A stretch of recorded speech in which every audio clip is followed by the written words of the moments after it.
Audio is rolling. Give us a little clappy poo.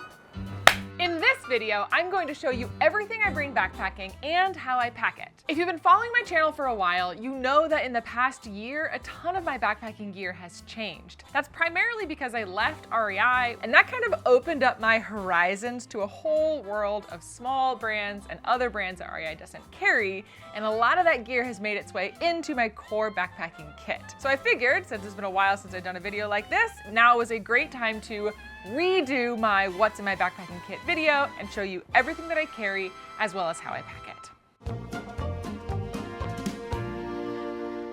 This is my show, gosh darn. It is currently fall, so as I'm packing up my bag, I am prepping for colder weather, but the majority of the stuff that I bring backpacking is actually the same across the seasons. So if you're watching this in the summertime, it's still relevant. Just maybe don't bring mittens. This is my backpacking bag. This is the REI Flash 55, the old version, not the new 2023 version. And this is a pack that I just keep coming back to. The goat, this little paleo. REI actually redesigned the Flash 55 this year, and I have the new Flash 55 sitting in a box right over there. But until this one truly poops out on me, I will be using it. The only change that I've made to this pack is actually adding these pack mod straps to the bottom of the pack. And the Flash 55 is actually designed for that to be possible. Moving on. This is the Enlightened Equipment Revelation quilt. I got this quilt maybe like 6 months ago, I think. And I actually have not taken anything but this quilt on my backpacking trips this year. This one is a 20-degree quilt, and so I'm hoping that I can get like a solid 3+ seasons out of this quilt and really just see how far I can stretch it by adding a liner and additional like warm base layers. So I'll keep you all posted. I'll let you know how it goes, but for now, this stays in my kit. All right, the first thing at the bottom of my bag is my quilt. Oh wait, I forgot my liner. Here in the Pacific Northwest, our fall and winter seasons are super wet and rainy, so a pack liner is kind of clutch. If you don't want to buy a specific pack liner, you can also use like a trash compactor bag. You could use a pack cover if you prefer, but I have completely gotten on board the pack liner train since getting this one from Sixman Designs. Now we're ready to stuff the quilt in. So we have pack liner, and my quilt stuffed in the bottom. The next thing to go into my pack is my sleeping pad. This is the Nemo Tensor insulated sleeping pad. This is the sleeping pad that I have used for so many years. And if you want to see a review of that pad, look at every single backpacking YouTube channel out there because everybody uses that pad. Everybody uses this pad. That is so true.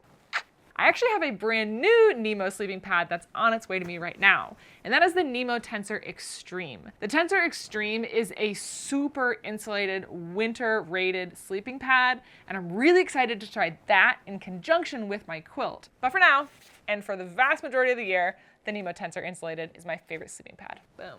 Now, something that used to be in my core backpacking kit that has recently come out of my kit is my Nemo Pillow Elite pillow. What? I know. You didn't tell me this.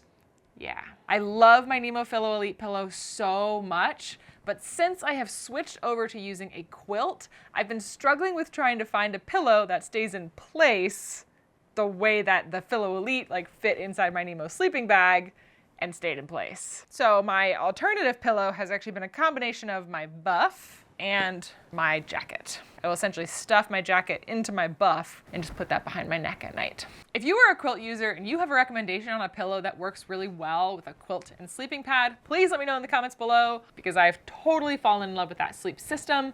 I just need to figure out the pillow now. I'm gonna move on to some of the heavier stuff that's gonna sit right in the middle of my pack, close to my back. This is my bear canister. If you've been following me for a long time, you know that I have a deep, deep love of Bear Vault bear canisters. I don't know, just a love in my heart for them. This is something that I carry with me year round, and especially in the wintertime. Even though bears are hibernating. Did you know that when bears hibernate, they don't actually like go to sleep for like 6 months? They're just hanging around. They're just like hanging around, laying around. Watching Netflix? Just watching Netflix and chill. This is actually the mid-size Bear Vault bear canister. One of the most important things that I've learned with colder weather backpacking is that I need a lot more food to help me stay warm. So I wind up carrying a larger bear canister to accommodate that. If I have any extra space in this Bear Vault after I pack it full of my food for my trip, I will just put anything else in here to take up space, provided it's not something that I'm gonna need while I'm actually hiking. I don't have any food in here right now, but we're gonna pretend like I do have food in here right now, and then I have some extra space, because I've got a couple things that I always pack into my bear canister if I have the room for it. First is my tent lights. I don't always bring these with me on trips, but I really do love having them. And in the fall and the winter time, they are particularly fantastic because it gets dark so much earlier at camp. String lights go into my bear canister along with whatever food I would have packed in here. The next thing that goes in here is my toiletries kit. Do you want to see what's inside? Yeah. Sweet. In here I have my little face cloth, some extra chapstick, teeny tiny toothbrush, a light load towel. I've actually been carrying it around with me for quite some time, but have yet to need it. And part of me doesn't want to take it out of its like fun little puck form. Boop, boop. Last is my Nature Buff soap. Nature Buff makes these bars of soap that are biodegradable and are wrapped in this little like mesh fabric. Also, look at the little icon. It's a little Sasquatch cleaning his butt. Isn't that cute? I know that some backpackers might be like, why are you carrying soap? Like, you're gonna get filthy from backpacking. Why is so much of your toiletry stuff about like cleaning yourself off? The reality is, for me, that I get really dirty and I get really sweaty when I'm backpacking. And so I need to be able to clean all of that sweat off of my skin so that I don't have this like layer of dirt and sweat keeping me from being able to properly regulate my temperature. That is my tiny little toiletries kit in my little Hartford Gear Co. Dyneema pouch, and that goes into my bear can. If I still have room in my bear canister after I've packed my food and my toiletries and other small things in here, I will also put my stove and my cook kit in my bear can. In my cook kit, I have a couple different things, and one of them is sort of new for me, and that is the Soto Windmaster stove. I have used a lot of different stoves recently. I've tried Jetboils out, I've tried the MSR Pocket Rocket for many years, I use the Snoopy Gigapower, but I've actually come to surprisingly really like the Soto Windmaster, mostly because I feel like it does a really awesome job of quickly boiling water, and I like the fact that it does super well in colder and windier temperatures. Soto Windmaster actually fits in this pot along with that fuel in the bottom. It does take a little bit of finagling, but it fits.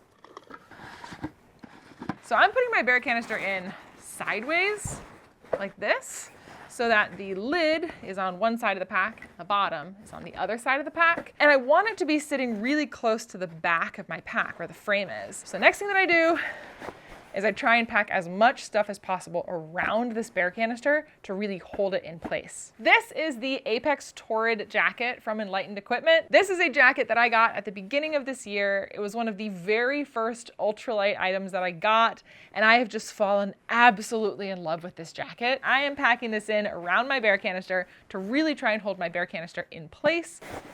Boom, there we go. Next is going to be my mid layer. This is the Sky Goat fleece hoodie. Sky Goat actually recently redesigned their hoodies, but this microgrid fleece is just really awesome for staying warm. Boom.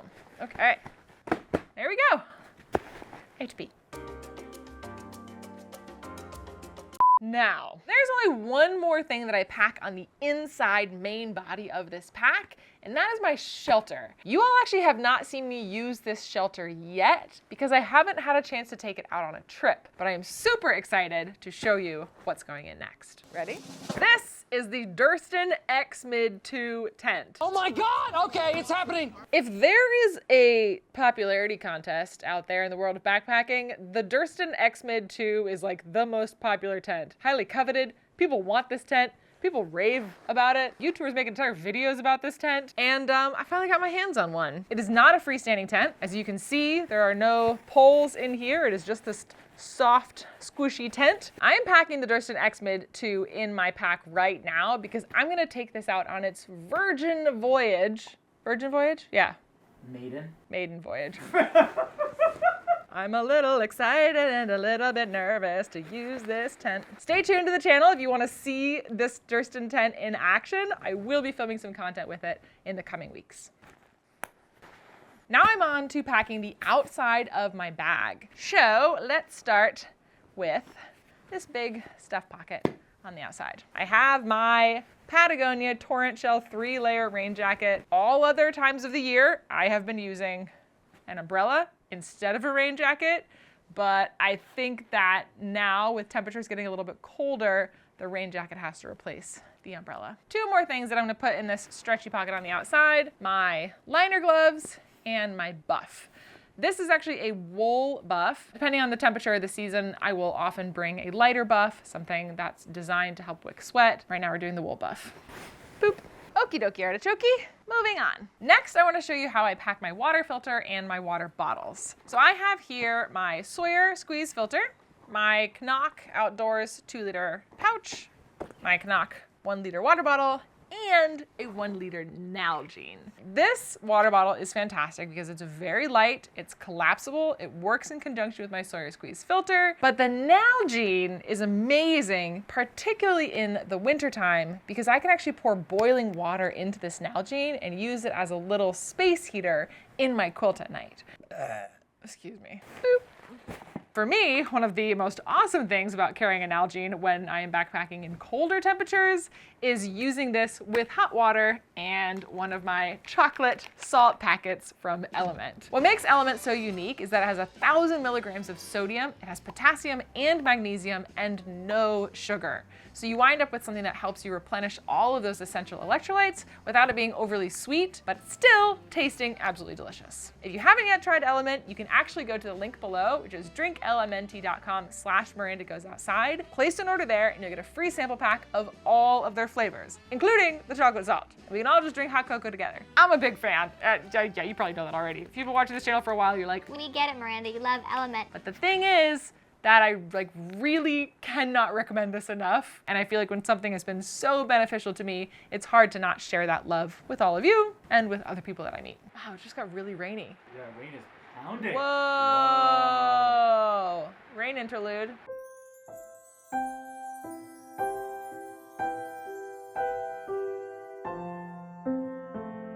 As it gets even colder, I will actually keep my water filter wrapped up in my buff or in a hat to keep the filament that's inside this filter from freezing. So water filter and the bag all go in this side pocket here.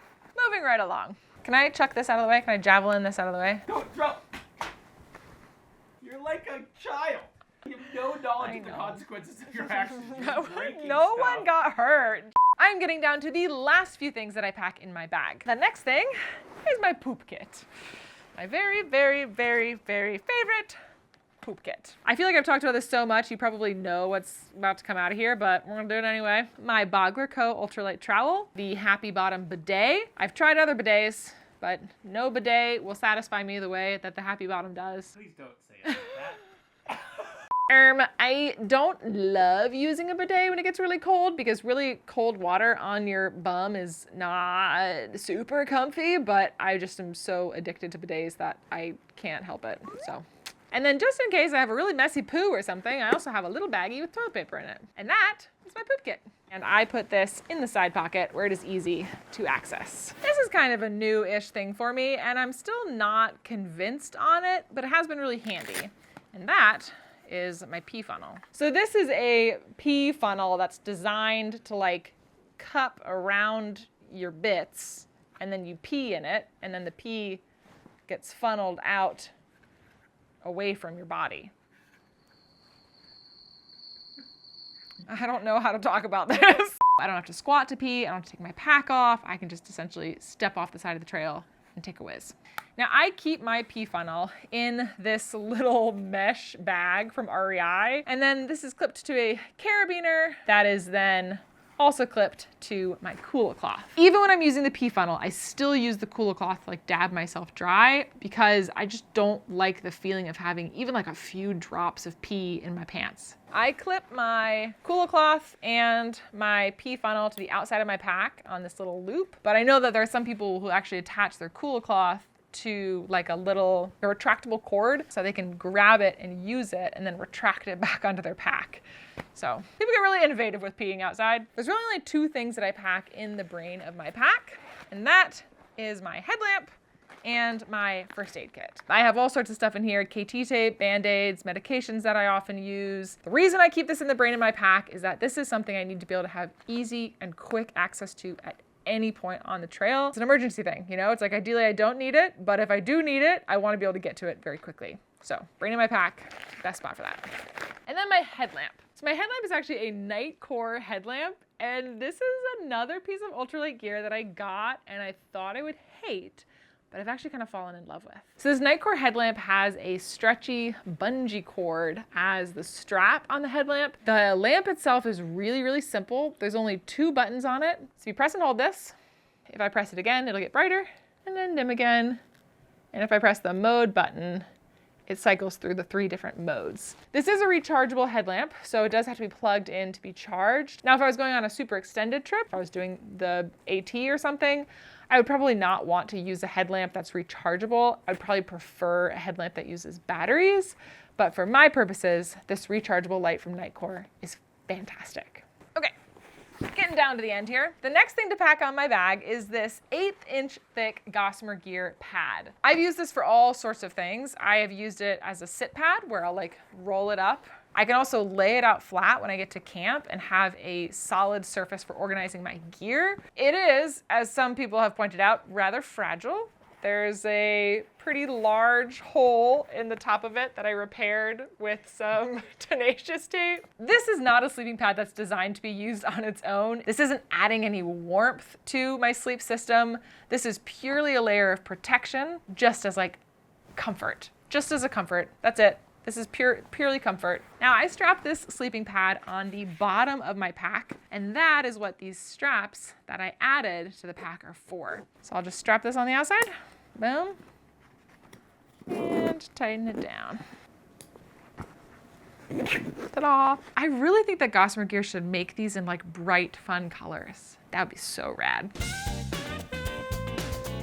So the last thing I want to attach to my pack are my trekking poles. These are Black Diamond Z poles. These specific poles are actually not made and sold separately. They are sold with a shelter that Black Diamond makes, but I will link the most similar pair of trekking poles in the description below. A lot of packs will have a little like loop on the bottom here that's supposed to be for your trekking poles, but because mine fold up like this, they don't really fit in those loops at the bottom of the pack. So instead, I just shove mine in the side pocket of my bag. And that is my fully packed backpack. Ta-da! I discovered a ton of new backpacking gear this year, so this current kit looks very different than what it looked like even just 1 year ago. If you have any questions about the new gear that I've packed in here, please let me know in the comments below. And if you want to check out these items, you can check the links in the description. And that brings us to the final and perhaps the most exciting part of this video, which is weighing my backpacking kit. Now, I actually have not weighed this yet. I have no idea what the base weight on it is, so this should be a fun thing to do together. All right, here we go. Moment of truth. 17 pounds. And there you have it. I'm not weighing this to weight shame anybody, to say that your pack should weigh less or should weigh more or should anything. I'm purely weighing this so that you get an idea of how much all of this gear weighs on its own. Because as soon as I add food and water into this, it's gonna get a heck of a lot heavier. And so I think it's a really awesome thing to just be aware of how much our packs weigh before we've added in any of the consumable stuff. I hope this video has been helpful to you. I absolutely love talking about my core backpacking kit, but even for me, this is kind of a hard thing to do because my gear is constantly changing so much. So if there's a piece of gear in here that you think I don't have the best version of, or if you think I should try something different, please let me know. I'm always super excited to test out gear and share my opinion with all of you. If you want to see this gear in action, particularly that Durston tent, I'm actually about to take this on a trip that I'm going to film, so make sure that you subscribe to the channel and stay tuned for that, and I will see you outside. Bye! I've been sitting in this garage for too long. I'm ready to get outside. Bye!